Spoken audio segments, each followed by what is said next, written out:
알아두면 돈이 되는 노동법 알돈노 소나무 노동법률사무소 김효신 노무사와 함께합니다. 요즘 정부가 큰 폭의 노동법 개편을 준비하고 있습니다.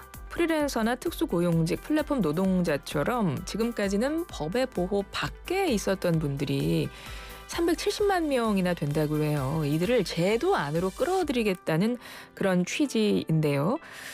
프리랜서를 근로자로 보고 만약에 사업주가 노동자가 아니라는 걸 입증하지 못하면 이들을 노동자로 인정하겠다. 이것이 핵심입니다. 관련해서 일하는 사람의 권리에 관한 기본법도 함께 추진되고 있는데요. 이야기 나눠볼게요. 김효신 노무사 화면으로 만나겠습니다. 노무사님 안녕하세요. 네, 안녕하세요. 김효신입니다. 네. 노동자 추정제. 요즘에 뉴스에서 이제 보게 되는 말인데 조금 익숙하지 않은 말이다 보니까 잘 모르겠어요. 이게 뭔가요? 네, 말 그대로 노동자로 봐준다는 의미로 좀 이해해 주시면 될 것 같아요. 사실 이제 노동자 추정제가 지금 와서 왜 주목받는 이유를 좀 말씀드리면, 어떤 아까 말씀드린 프리랜서나 플랫폼 노동자, 이제 특수형태 종사 근로자, 특수형태에 종사하시는 분들이 실제로는 지금 회사의 지시를 받고 일하지만, 법적으로는 보호받지 못하는 경우가 굉장히 많이 늘어났거든요. 그러니까 예전에는 조금 더 자율성이 부여되어서, 모든 걸 좀 자유롭게 하고 이제 그런 게 있었다면, 지금은 앱이 들어오는, IT 발달로 앱이 들어오게 됨으로 인해서 지시되는 사항이 더 많아졌다라는 데 중점을 두고요. 그래서 여기에 이제 이 취약된 사람들의 어떤 권리 보호를 해줘야 되겠다라는 겁니다. 그래서 이 노동자 추정제는 일단은 노동자로 보고 추정해서 나머지를 판단하자. 그래서 어떤 출발 기준선을 만들어주는 제도라고 보시면 되겠어요. 그렇다고 해서 이게 결과를 미리 정해주는 건 아니거든요. 노동자 추정제라고 해서 무조건 노동자 다가 아니고, 그냥 권리를 이제 조금 더 쉽게 묻기, 시작할 수 있는 그런 장치를 마련한 거다라고 이해해 주시면 돼요. 노동자 추정제. 사실은 추정이란 단어 자체도 네. 뭔가 확정된 게 아니니까. 맞아요. 네. 과연 이게 뭘까? 그러니까 이제 프리랜서 분들 보통 세금 뗄 때 네. 3.3% 세금을 떼잖아요. 그래서 네. 어떤 계약 조건상의 이런 것들도 조금 달라지게 되는 건지, 아니면 이런 거는 그대로 가는데 뭔가 이들에 대한 처우를 노동자로 추정하여 어느 선까지 이거를 감안하여 좀 달라지는 부분이 있는 건지 좀 헷갈리는 것 같아요. 사실 아직까지 완벽하게 정리된 건 없어요. 지금은 프리랜서나 다른 용역 근로자들 분들 같은 경우에는 사업소득세 3.3%를 떼거든요. 그래서 지금 현실에서도 이제 실무에서도 어떤 일이 일어나고 있냐고 하면 3.3% 사업소득세 떼던 프리랜서가 내가 근로자로 일했던 걸 근로자성을 주장하면서 퇴직금 지급 요구를 하는 경우들이 굉장히 많습니다.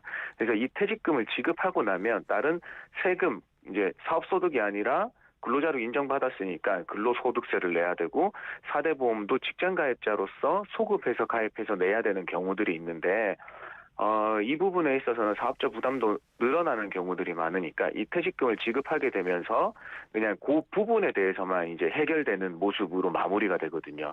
그래서 이 근로자 추정제 이것도 막상 도입이 되면 그럼 근로자로 추정해줘 주고 실제로 주에 판단했을 때 근로자로 확정이 된다고 하면 나머지도 원상복구 되느냐, 근로자처럼 처음으로 돌아가서 근로소득세나 이런 걸 떼야 되고 4대 보험료도 소급해서 떼야 되는지에 대해서는 정해진 건 없어요. 그런데 이제 3.3% 뗐다고 해서 그 실질이 어떤지를 보는 거는 동일하다.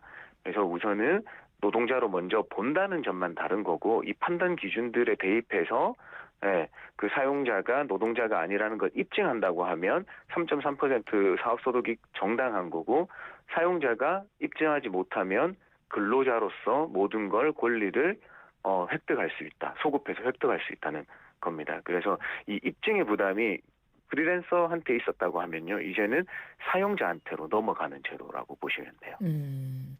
우리가 이런 논의는 꽤 오래된 것 같아요. 그래서 흔히 이제 근로자성을 증명해야 된다, 막 이런 얘기 노무사님도 많이 해주셨어요. 그러니까 같은 맥락인 거잖아요. 근데 그 근로자성을 입증해야 되는 것이 그동안은 일한 본인이었다면 이제는 그 사용자 입장에서 입증을 해야 된다. 요게 약간 방향이 달라진 거네요.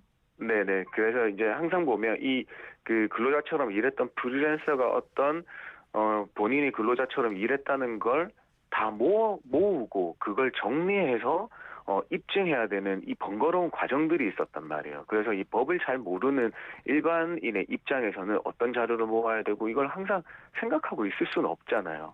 그러니까 거기에 대한 이제 이 실제로는 그 노동자성이 인정될 수 있지만 이 입증 자료가 없다는 이유만으로 예, 노동자성이 박탈당한 경우들이 많거든요. 그래서 이런 역설적 상황들을 좀 해결해 보자라는 측면에서 이 입법 시도가 되고 있습니다. 그래서 뭐 양쪽의 예를 아주 이해하기 쉽게 양쪽에 약간 그런 다툼이 생겼습니다.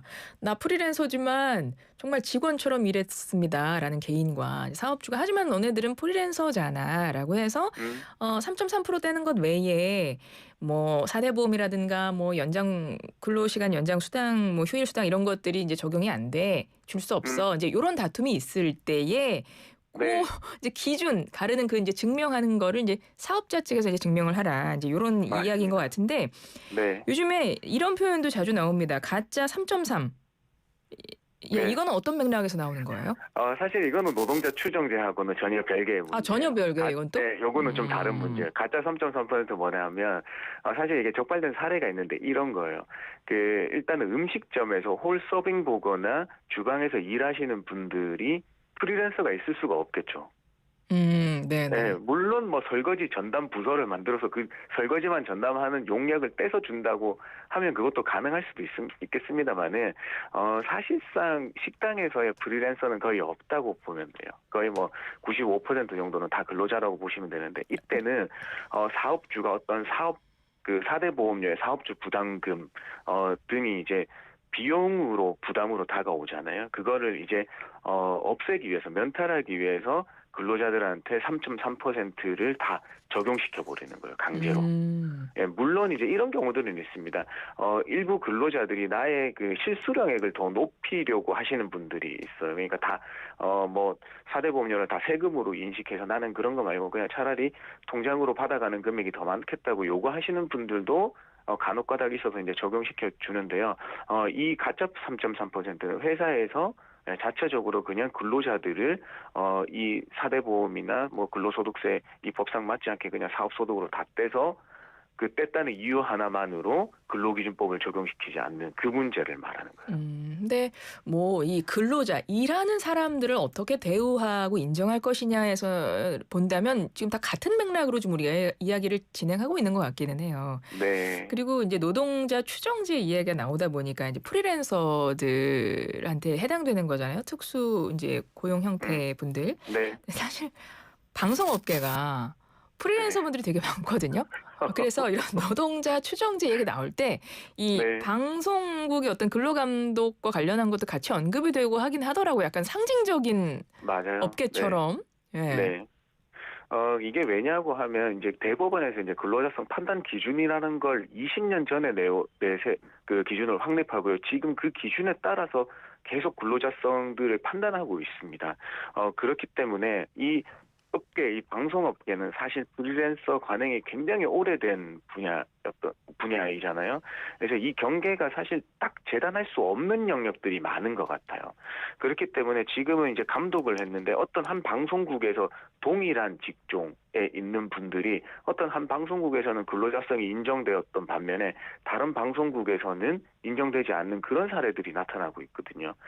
즉 이거는 뭐냐면 회사의 이제 개별 근무 실태 운영에 따라서 이 근로자성이 완전히 판단이 달라질 수 있다는 겁니다. 그러니까 어떤 데는 업무 자율성과 대체 가능성을 높였고 통제는 낮추는 등의 이제 관리를 잘 해왔다면은 이제 근로자성을 잘 인정받지 않고 조금 더 이게 그냥 우리가 해왔던 관행대로 했다고 하면 근로자성이 인정되는 그런 사건이었습니다. 음.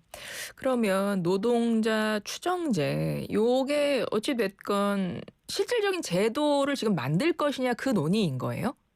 네, 맞습니다. 지금 이 제도를 어떻게 해서든 입증 책임을 부담을 전환해서 회사는 이 프리랜서를 공고를 내고 프리랜서를 운영하고 이런 거에 대해서 다 잘 어떤 관리를 잘 해야 되는 책임이 있는 거잖아요. 네. 그러니까 여기에 대해서 그렇다면은 프리랜서보다는 주장하는 자보다는 이 회사가 운영하는 사람들이 더 많은 자료를 가지고 있지 않냐. 그렇게 되면 이 사람이 나 근로자라고 했을 때 회사가 조금 더 쉽게 근로자성을 부정하는 그런 프리랜서를 자료를 내면 조금 더 지금 근로자성에 대한 판단이 좀 더 쉬워질 수 있다라는 점입니다. 네. 그런데 이 노동자 추정제에도 불구하고 이제 노동자로 인정받지 못할 경우를 대비해서 네. 노동 기본권을 보장하자. 그래서 일하는 사람 권리에 관한 기본법 제정해야 된다. 이런 것도 지금 언급이 되고 있다고 하던데 이것도 네. 설명 좀 해주세요.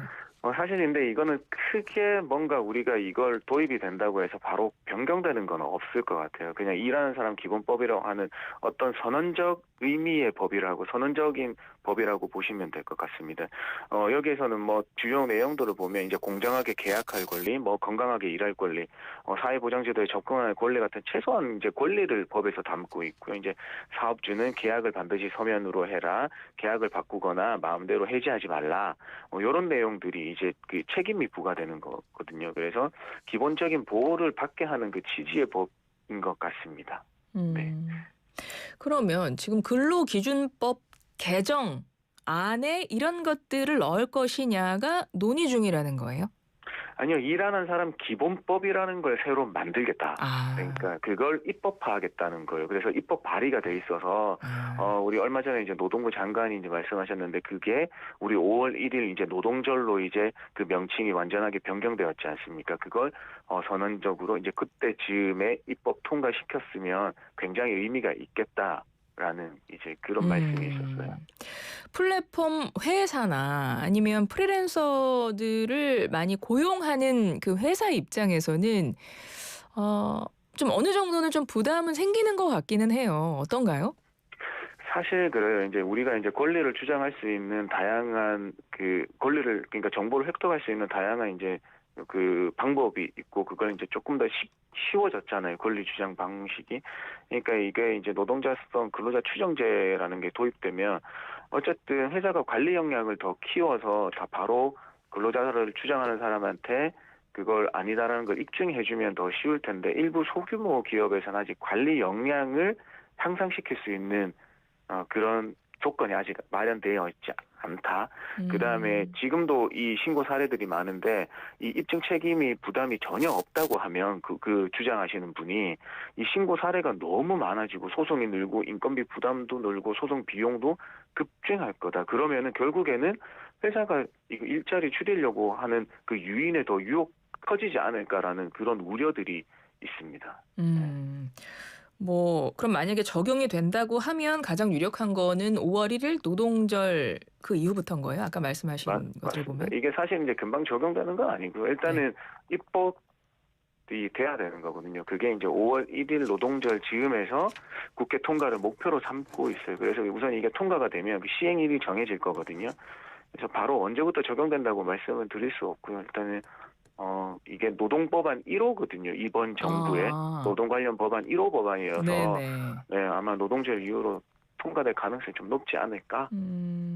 라고 생각하고 있습니다. 한 40초 정도 있는데요. 노무사님, 이 노동자 추정제가 만약에 시행이 된다면 노무사님 입장에서 볼 때 이 방향에 대해서 어떻게 평가를 하시는지, 그리고 만약에 시행될 경우 이것 부분은 굉장히 좀 신경을 써야 된다라는 거 있으면 좀 짚어주세요.